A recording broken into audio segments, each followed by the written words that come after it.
we hack the code and flip the tag.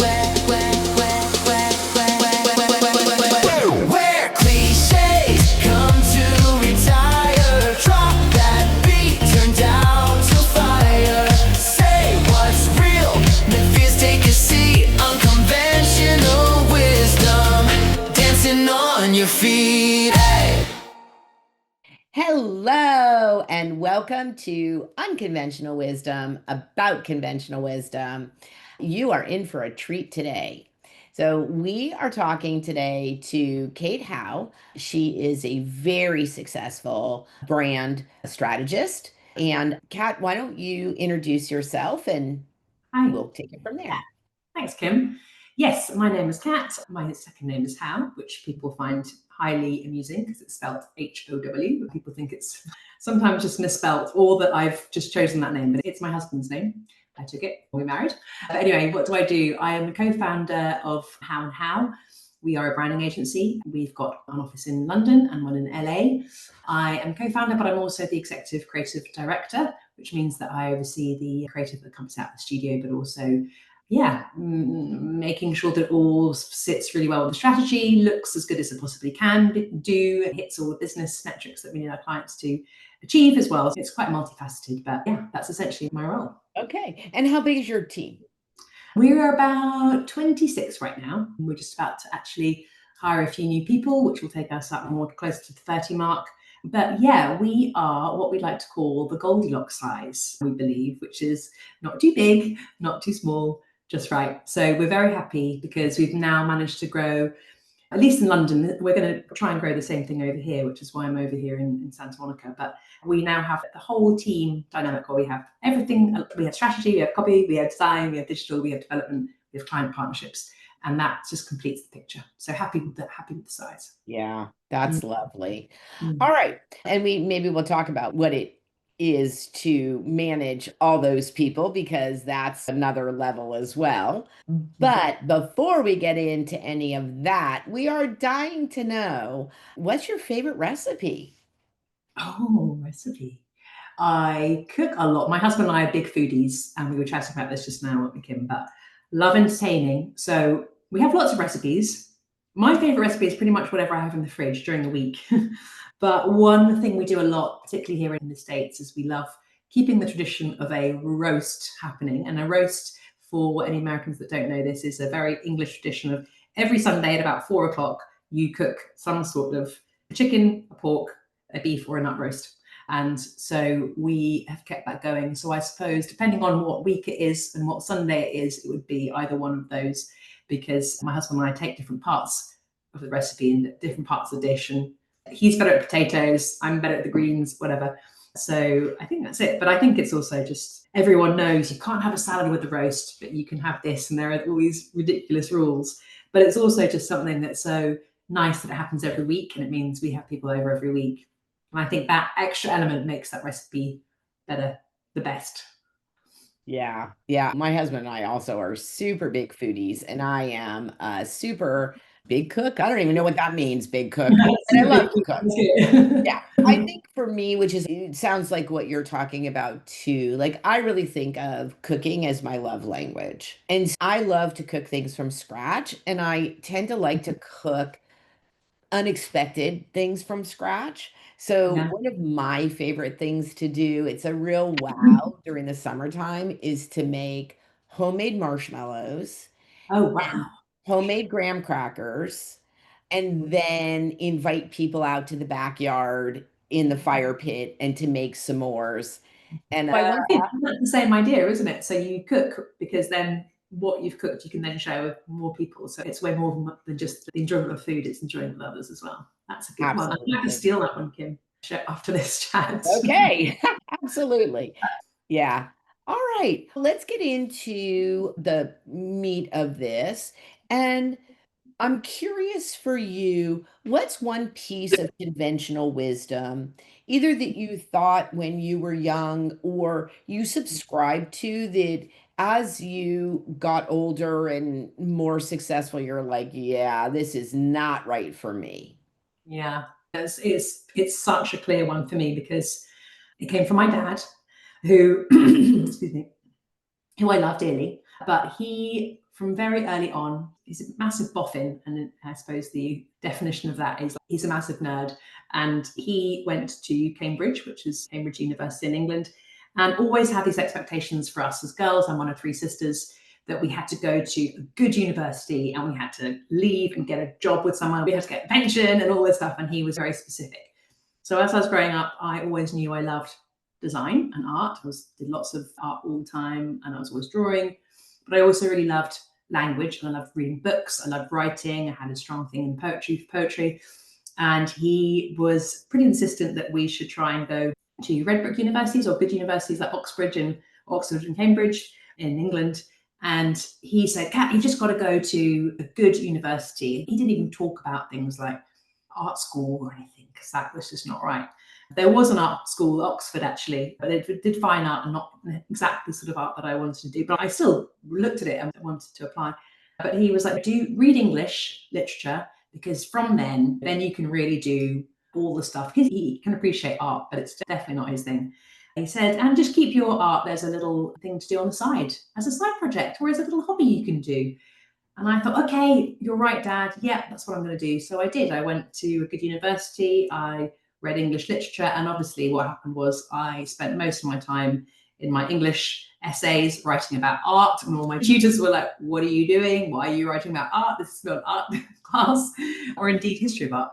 So there was a real disconnect. So I didn't massively engage. I read lots of Shakespeare. I know quite a lot of fancy words as a result. But I wish I hadn't followed that conventional advice of just do this in order to do this and work for the man, and then you can do this and this. And that's just a generational thing too. So I can't say he wasn't looking out for me. He was, obviously. But for me, it then took me a long time to then recircle back and have to find myself. Of course, now I'm thinking that was pretty good advice, because now I've been able to all that learning and all that language I did, I'm now inputting into what I do in my business. Because after I went to university, I started writing as a journalist. I was a design critic for some national newspapers in the UK. And I think all of that thinking then led me then to going full circle. Then I went into a graphics job, retraining graphics, did go to art school in the end for my MA. And now I'm like, I'm really pleased I did that bit. But along the way, it really did cause me some confusion. I can relate to that. I think I have a master's in nonprofit management and a master's in public administration, which I think was not very well suited. I had my reasons for doing it. I think it's not very well suited to what I do. And it's a lot of getting two master's degrees is not an easy thing. And I spent a lot of time, like you, saying, why did I do that? I should have gotten an MBA, on and on.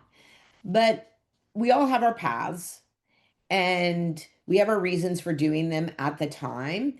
And now I can see how that education helped me, that way of Mhm. thinking helped me. And also, too, it just is what it is, right? You can't change your past. Yeah, exactly. So I think it was good, I suppose, in terms of whether it was more advice over wisdom. And I think some wisdom that's come out of that advice, if we can, is exactly like you said. It takes you a little bit longer to get to where you want. It definitely took me longer to get to where I want to be. Now I realize it was great. But I think because of that, I've always been very single-minded.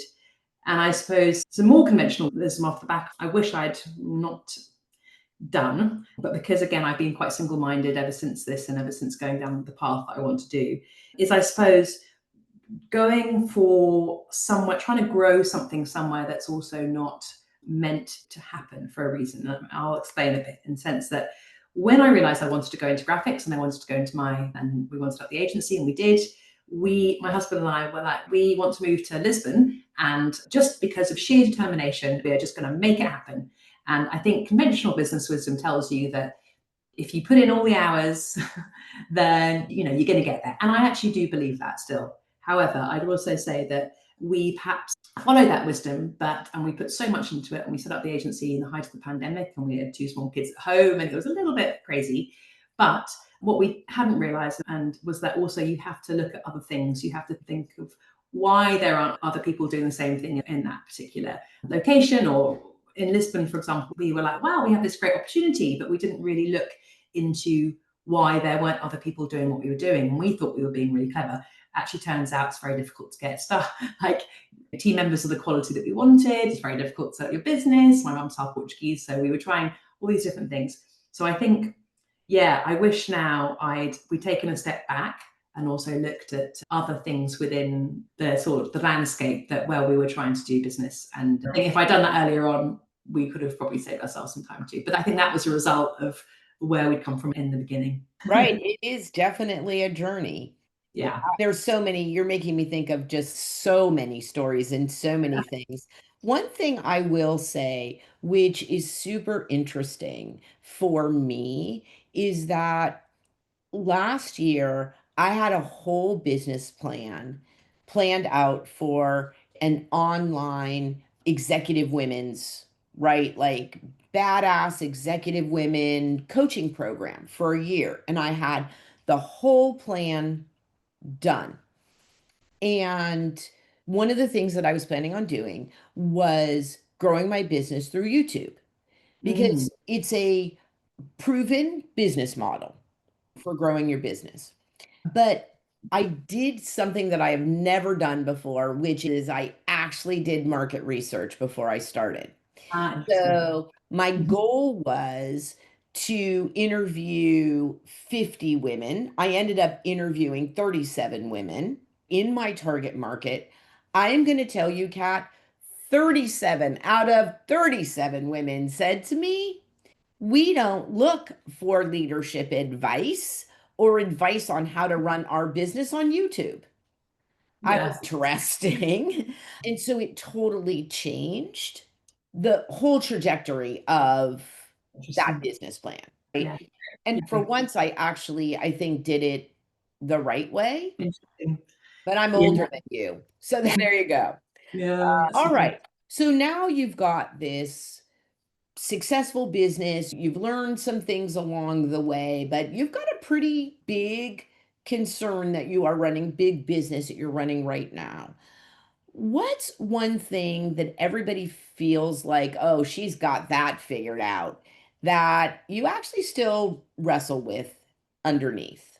I always worry about the culture, actually. I think you could argue that clients and doing the work is actually the easy bit and winning the work and doing the work.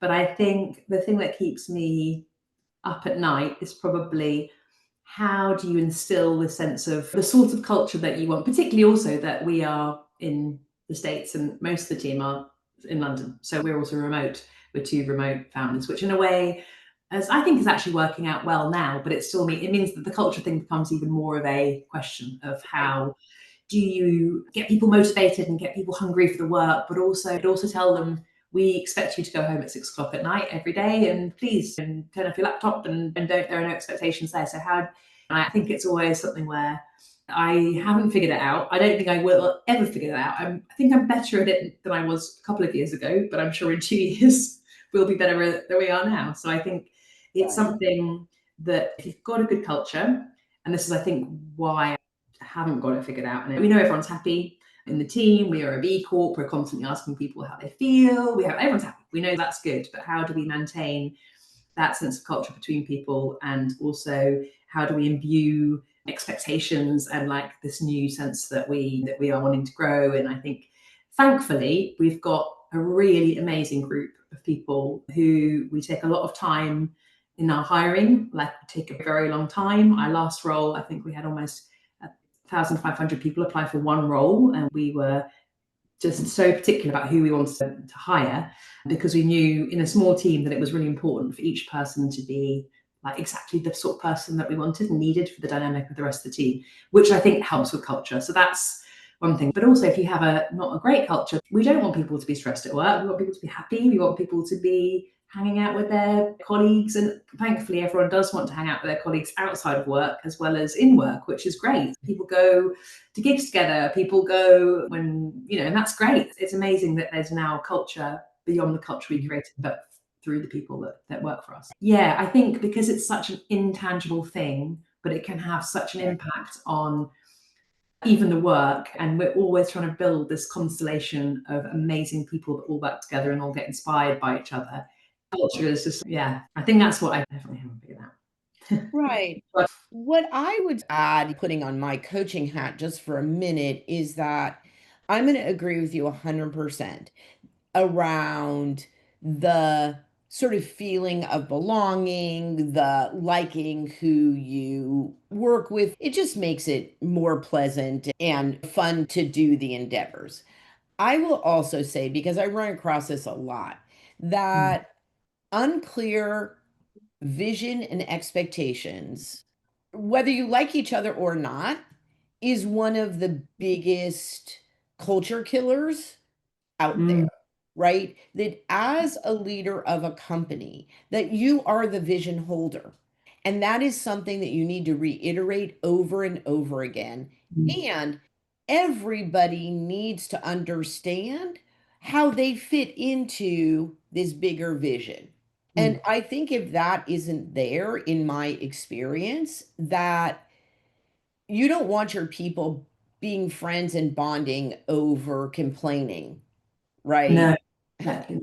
Yeah, exactly. No, that's really interesting. I think we are now, and I think this is something that we've realized we have to do more of, is almost over indexing on, oh, this is our plan for the future and for the vision. I think because Roger and I are over here in LA, and also we're husband and wife, which means that we talk about business all the time. We don't even realize it. We're making a cup of tea, we're taking the kids to school, blah, blah, blah, blah, blah.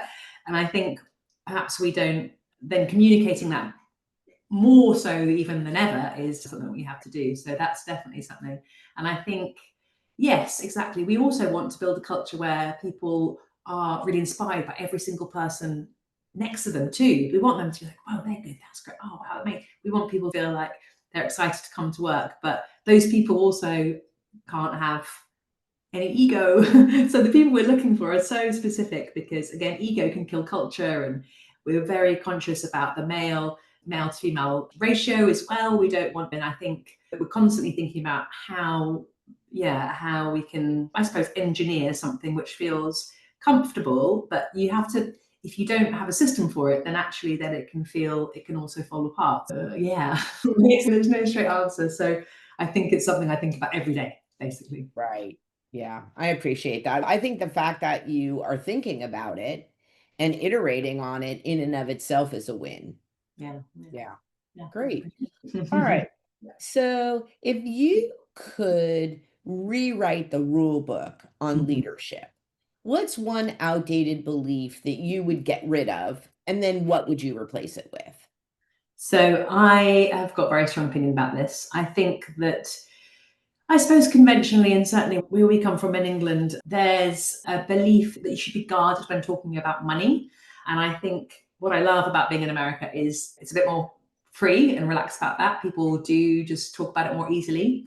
But I think generally there's just not much, it's quite opaque. And so I'm quite proud to have replaced it within our agency, which is complete transparency over money and pay. So we have something called we have a tiered transparent salary system that we pretty much implemented very early on in the agency. And that's to mitigate the gender pay gap, which is still, I think, huge. I think women are still paid about 23.5% less than men generally, which is crazy. And so, yeah, there's this outdated belief that you shouldn't talk about money. It's okay to not talk about money. It's okay to not put your salary on a job ad, which I think is mad, because actually we should have moved beyond that. And so for us, we have a tiered system where everyone knows the tiers. Men are on the same tier as women. They get paid the same because they're doing the same job, which should be quite clear. That's equal and that's the right thing to do. And then within those tiers, we have then experience levels. So people can then still go up the tiers and they can see progress. And this is on a spreadsheet. We have it on our Slack channel. Everyone is really cool with that. In fact, we've had a lot of people come to us because they like the reassurance that they aren't just, but I think leadership have got to really push for that. And I think if there's an expectation from leadership that you shouldn't talk about money, then I think that trickles down and people feel they can't. And then they only share things when they go out for a drink later with each other or at lunch. And then suddenly finds out it's on a higher tier, and it causes so much distrust and so much resentment that I think That's throw that all out and replace it with transparency, which it's some people have come to us, great people who have come to us for jobs who wanted to work for us, but then we're like, oh, and we're like, great, these are the tiers for your role. And by the way, we match them as well to recruiter. The tiers, we get updates every year of annual reports on how much we should be paying people for that. So we benchmark it all the time to make sure that we're paying the best. Right. And so we're always at the top. But yeah, people have come to us in the past and said, oh, I love the agency. I love the work you do. I know this tier thing. I know. I love the idea of the tier thing. I love the idea, but I think I should be paid this. We're like, wow, it's not really going to work, is it? Because it's not like that. There is non-negotiable, sorry. And also that is a really good tier for your, we've done our research as well. So that, and then you just have to call it, you just have to say, that's just, we just can't carry on. So I think that weeds out a bit of ego as well, which references the culture that we were talking about earlier. So I think it's all interlinked. And I think that's one thing that definitely leadership, and there's so many agencies out there, so many businesses indeed out there, think that they don't need to talk about money with their team, that it's like this guarded thing, and then thinks that it's still okay to not talk about how much people should Right. be. And I love that because you also make it a non-conversation internally. Absolutely. So what we then do is we have quarterly reviews, we have 6-month appraisals, we have annual reviews, obviously, and then we have one-to-ones with line managers as well. So people are constantly talking to line managers or to us, and so there's always conversations around it. So it's not as if you're going to be stuck here. You'll be, great, how do we get you to this next stage? We all know what the stage is. We all know how much it is. Great, let's get you there. People who do really well also can then have a bonus, which is toggled to their bracket. So that's all set as well. So you still feel like, oh my God, so-and-so's been smashing it. And everyone's like, wow, they've been doing really well. And then that also makes people feel like they've got some agency over how much then they can get. But then again, that's all systematized, not systematized, but if that's the word. But yeah, I think it's pretty unconventional. In fact, I don't know anyone else in the creative industries who's doing it. But pretty much every woman that we have in the agency, and indeed the men, because they're progressive and they see that's the way forward, really behind it. And it's something I would love more people to do. I really agree with you. I hear your passion and I love that it's transparent. And I have a lot of feelings about how we stifle money talk. Mm. And what's Mm. really interesting too is that businessmen tend to talk more.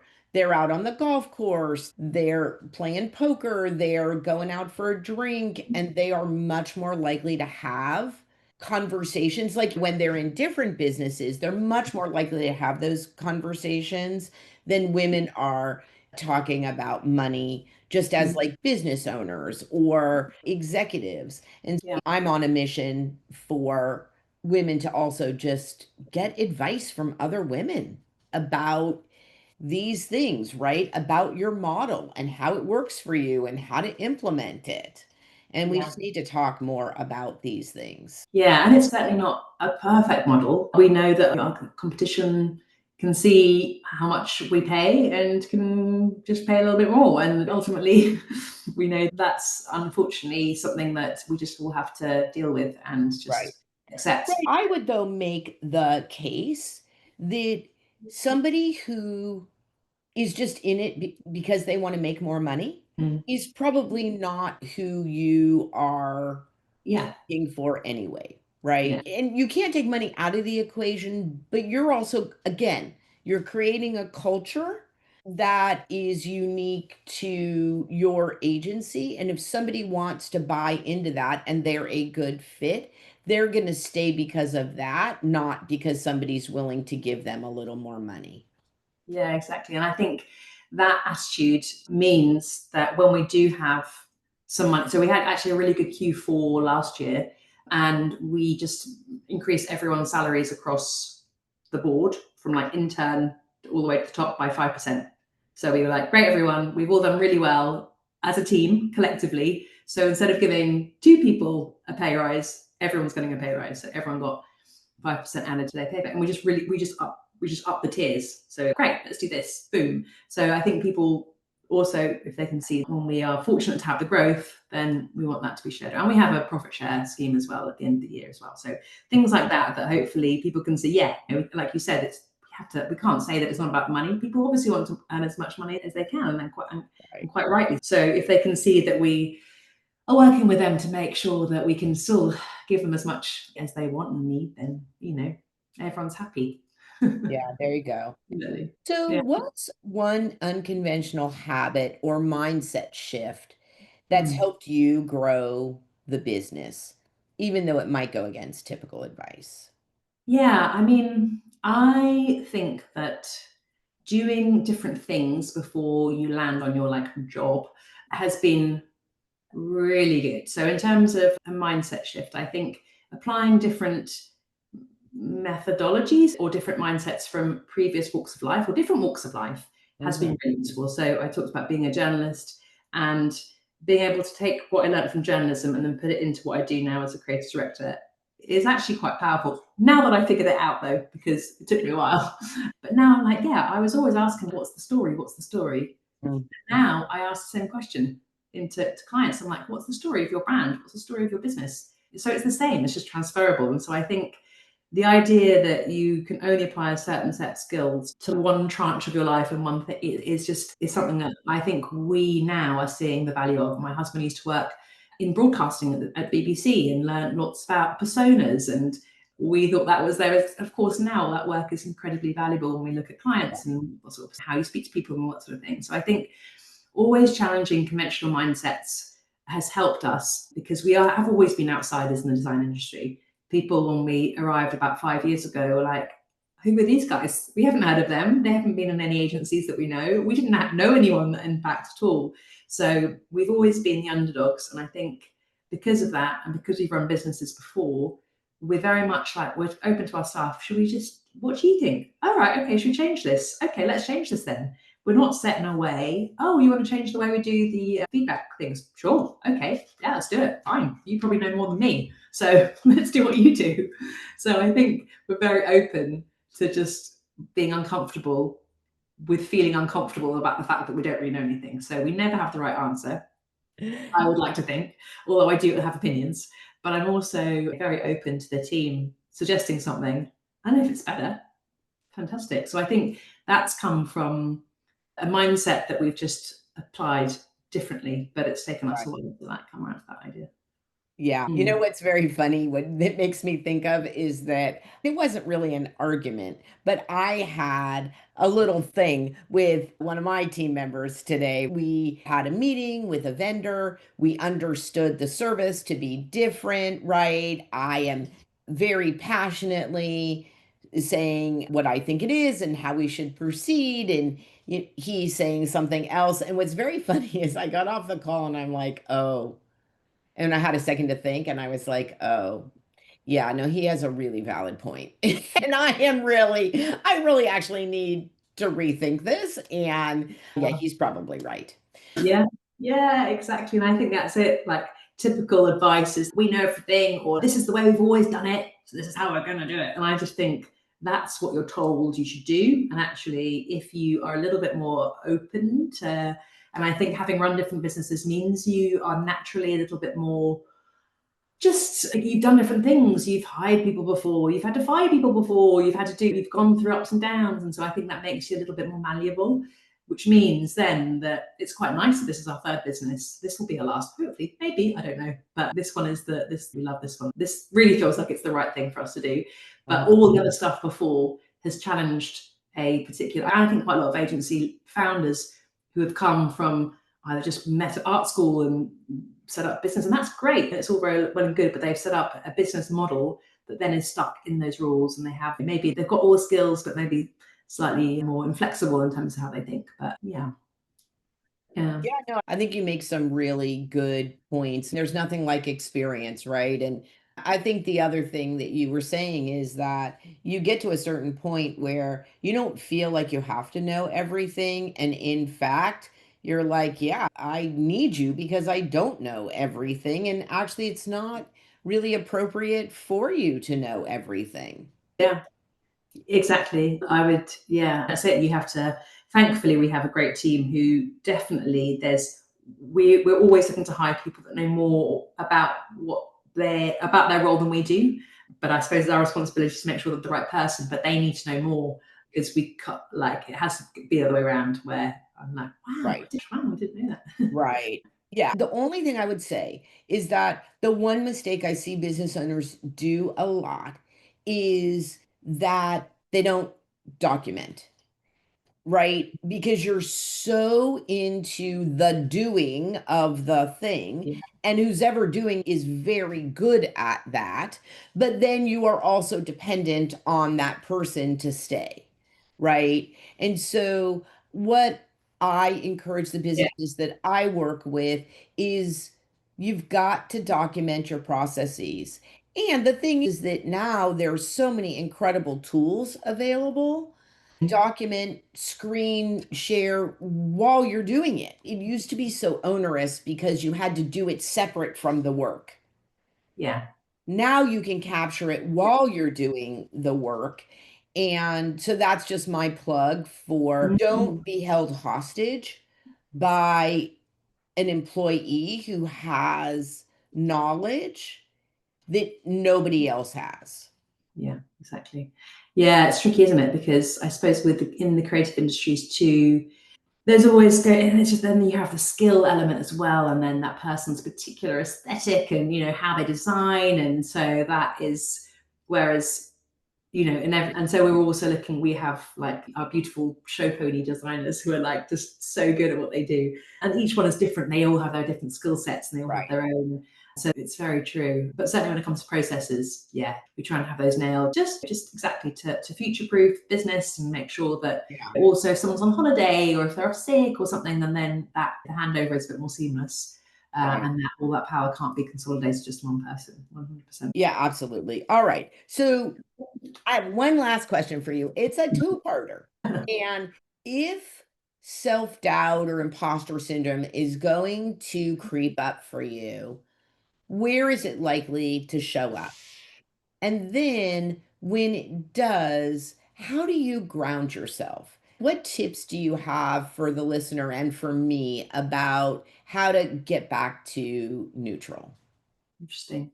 Imposter syndrome has been quite an interesting one for me, because the reason why I went to St Martin's in London to do my MA in graphics was because I had a feeling that I needed to go to art school to really prove myself, and I needed to learn. And indeed, I did. And I learned some great skills, which obviously I'm not on the tools anymore. But they taught us how to think, and they did break us down to build us up. And it wasn't a particularly enjoyable 2 years, I have to say. But I had imposter syndrome then because I'd been to some agencies and worked some agencies before. My mum's always said, you've always known what you liked, you've always known what you want. And I think thankfully now I don't feel, I suppose the more talks I do and the more more experience I have, I suppose, I am very happy talking to some CEO of, I don't know, and hopefully just then the intern. So I don't feel, I actually love talking to people. So I never feel like I'm particularly in awe of anyone. I don't really look up to anyone. I have people I respect, but I don't have people I am like, I'm happy with myself. So that's okay creatively. But I think where I do have imposter syndrome is when we talk about anything financial in the business. I have been very good at math in the past, but because I've outsourced that to my husband, who's like the maths guy and the accounts guy, when it comes to that, I am a bit like rabbit in the headlights. So I should probably know more about that. And obviously, I'm doing lots of sales and I'm always in the decks, just making sure that I've outsourced that. So whenever it comes to that, my husband, poor thing, he's actually told me about, I'm like, what does a C grad mean? What's A? What's B? What's E? He's like, oh my God. So it literally goes in one ear, comes out the other. So that's because I don't need to. And because he's outsourced some stuff to me and I've done the same to him. So I do get a little bit worried when it comes to that. What do I do? I'm quite fortunate that I can speak to my husband about it, and I'm constantly speaking to him about it. And I think speaking to anyone, if you've got someone to speak to, they might be a housemate or a partner or I don't know, or a friend. A problem shared is a problem halved, as they say. So I think that always helps. So not bottling it in and communicating that is really important. this sounds a bit corny, but getting out in nature is really important too. So it's really full on day yesterday. Felt a bit overwhelmed. Had so many calls and just trying to juggle these things. And I felt just got out of the house and walked to the beach. We're very fortunate. We live in Santa Monica, close to the beach. And it's just, especially when you see the sea, I don't know if you feel the same, Kim, but it's just such a leveler. And you see the sea and suddenly everything gets put into perspective. So I'd say that's really important. That's what I've been doing. So walk to the beach, a bit of exercise along with that, and then having that moment where you can just, put your feet in the sand and or go for a walk or go to the park or wherever it may be. So yeah, communication and sharing with someone, I think, and also the experience that like the more that you do, the more then this feeling will go away. I really believe that. And I think I talk about financials, but I do lots of public speaking. And what's been amazing is that for the first few times I did it, I was really worried for about a week before. And I was like, oh my God. And I was practicing. And that was a few years ago. And now I did this, the last one I did, I woke up in the morning and I was in a hotel room and I can remember why. I was in the hotel room and I was like, what am I doing here? And I had a few moments where I was like, oh, this is funny. Why am I here? Am I in that? And then I just realized I had a talk like in 3 hours time and was like, cool, okay, this is just another part of the day. And it's, so I think that just comes from experience too. Just doing it over and over is also really useful for making those feelings. So I would agree. I love all the tips that you gave. I had a very funny experience yesterday, which I will share with you. It's not about finances specifically, but I want to give one other tip. If you are using ChatGPT regularly and it is trained on you and how you talk and relate. So I ran a retreat yesterday for a vision plan that I was doing for an organization. And during the break, somebody said to me, how would you describe the international dateline to a 5-year-old? So me, I stick it into Chat GPT because why not?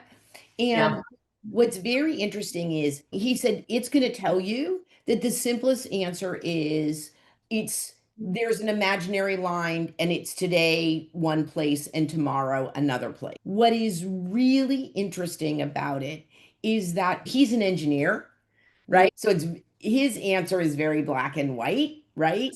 yeah, Well, my chat GPT knows that I am not an engineer. And so it created this whole story for me as if I could say it to a 5-year-old, right? It was like a bedtime story and it was adorable. What I would say to you and to any listener is that if you have a question, right, about something that you like how financials work, how a P&L works, right?